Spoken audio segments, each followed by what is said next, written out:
In the early morning of January the 17th, 1995, instruments in a lab in western Japan picked up a burst of intense electromagnetic radiation.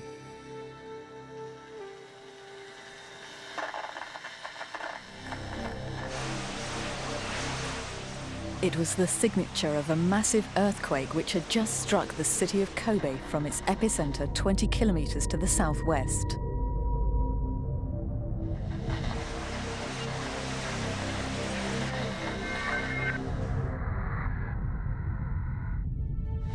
There was no warning.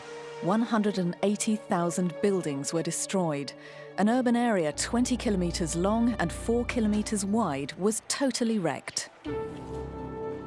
Nothing moved in or out of Kobe by road or by rail for 3 days.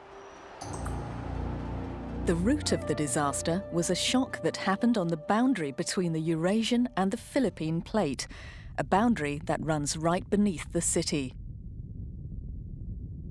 There is a direct relationship between plate margins and earthquakes throughout the world.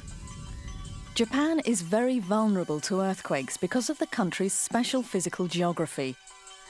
Everything is packed tightly into the precious stretches of lowland, which make up only 20% of the land area. Japanese cities are one of the most complex urban landscapes on Earth, mixed up, multi-layered, fragile. When it comes to earthquakes, another problem for Japan is that huge areas of land have been reclaimed from the sea. Kobe itself has advanced 15 kilometers seaward in the last 20 years.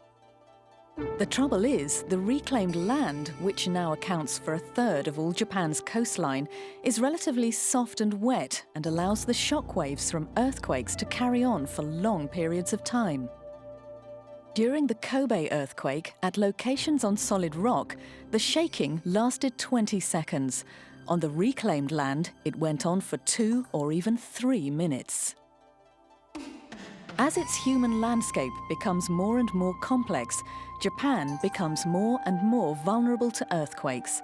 The country has spent a fortune studying them, but until now, no way of predicting when they will occur has been discovered.